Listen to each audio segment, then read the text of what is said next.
कडचे आमदार आदित्य ठाकरे बोलतायत, थेट जाऊया. हे पाहून मला एक आनंद वाटतो, कारण हे पर्यटन असंच वाढायला पाहिजे.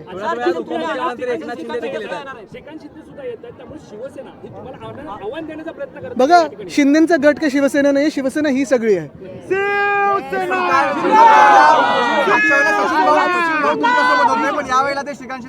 आमचा नाद चांगला चालू आहे. पण आज सण असून कुठलंही राजकारण करू नका असं तुम्ही देखील म्हणताय, पण या सगळ्या गोष्टीमुळे होताना दिसतंय का? बघा, काय तुम्हाला सांगतो, काही काही लोक बालिशपणा करू शकतात, आम्ही तो करणार नाही. आज आम्ही सण साजरा करायला आलेलो आहे आणि मी नेहमी सांगतो, दहीहंडी असो किंवा कुठचाही सण असो, काही लोक राजकीय स्टेटमेंट्स त्याला जोडून देतात, मी ते करणार नाही. आज आम्ही सण साजरा करायला आलेलो आहे. नारळी पौर्णिमा, आज आम्ही तसं नारळ इथे वाढलेलं आहे. काल लालबाग परळमध्ये दोन गटात या ठिकाणी मारामारी झाल्याचं पाहायला मिळालं. या ठिकाणी पोलिसांनी योग्य वेळी इंटरव्ह्यू केलेलं आहे आणि मला वाटतं ते करत राहतील.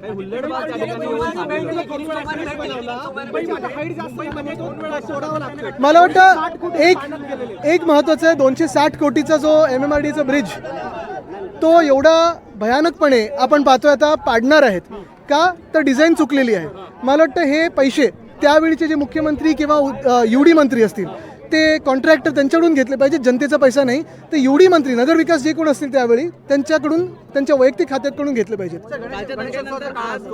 मंडळावरती कारवाई केली जाते, मात्र कालचा जो शिंदेचा कार्यक्रम होता तो सुरूच भाषणं जी होती ती 10 नंतर झाली. स्वतः सिद्धेश कदम जे महाराष्ट्र MPCB अध्यक्ष, तेच मी सांगितलं, लोक हे सगळं बघत आहेत, लोक त्यांचा खोटारडेपणा बघत आहेत आणि लोक बरोबर उत्तर देतील त्याला. बाळासाहेबांची शिवसेना त्यांनी म्हणाली होती, मात्र ज्या प्रकारे हिंदीमध्ये भाषण होतं आणि भोजपुरी गाण्यावरती डान्स होतो. बघा, तुम्हाला सांगू की एक महत्त्वाची गोष्ट हीच आहे की आत्ता पहिली गोष्ट म्हणजे महाराष्ट्रातले उद्योग हे बाहेर का जात आहेत ह्याच्यावर त्यांनी उत्तर द्यावं, महाराष्ट्राचं इन्फ्रास्ट्रक्चर का कोलॅप्स होतं त्याच्यावर उत्तर द्यावं.